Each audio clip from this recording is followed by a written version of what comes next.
મારું નામ ગઢિયા મહેશ છે। હું વરાછા રોડ યસ પ્લાઝા કોમ્પ્લેક્સમાં એક નાનો વેપારી છું। સુરત મ્યુનિસિપલ કોર્પોરેશન અને સિડકોના ભ્રષ્ટ તંત્રના હિસાબે અને ભ્રષ્ટ અધિકારીઓના હિસાબે આજે અમારું સુરત શહેરના નાના મોટા વેપારીઓને કરોડો રૂપિયાનું નુકસાન ગયેલ છે અને આ નુકસાન પાછળ ફક્ત અને ફક્ત સુરત મ્યુનિસિપલ કોર્પોરેશનના ભ્રષ્ટ અધિકારીઓ છે મારા હિસાબે।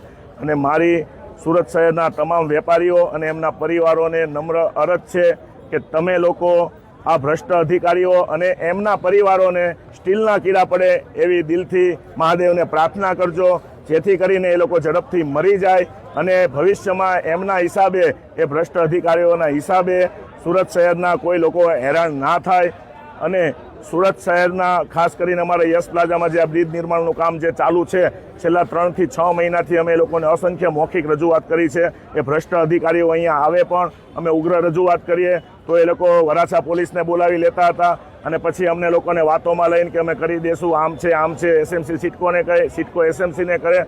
અને આજે એ લોકોની ગંભીર બેદરકારીના હિસાબે અમારું યસ પ્લાઝા કોમ્પ્લેક્સ જે કોમ્પ્યુટર લેપટોપ સીસીટીવીનું હબ છે, અહીંયા મોટા પ્રમાણમાં હોલસેલરો છે, એ દરેક લોકોનો માલ 100% નષ્ટ થઈ ગયો છે। જેવી રીતે ડેમ તૂટે અને પાણી આવે એવું 15 થી 20 મિનિટમાં સંપૂર્ણ યસ પ્લાઝાને જળબંબાકાર થઈ ગયેલ છે। અને આ વરસાદી ડ્રેનેજ વોટરની જે લાઈન આવે એમાં ભંગાણના હિસાબે આ થયેલ છે। બાકી સુરતની અંદર અને અમારા યસ પ્લાઝામાં કદાચ 1 કલાકની અંદર 20 ઇંચ વરસાદ આવે તો પણ પાણી ન આવે, તો વરસાદી ગટર લાઈન આ લોકોએ ચાલુ રાખી હોતે તો આ બ્રિજના નિર્માણના હિસાબે એ ગટરો આજે પણ તમે અહીંયા જોઈ શકો છો સીલ કરેલી છે, કારણ કે અંદરથી ભંગાણ થઈ ગયેલ છે। ત્યારે જ ન્યૂઝરૂમ ગુજરાતની યુટ્યુબ ચેનલને સબસ્ક્રાઇબ કરો અને ઇન્સ્ટાગ્રામ અને ફેસબુક પર ફોલો કરો। અપડેટ રહો, સત્યની સાથે રહો।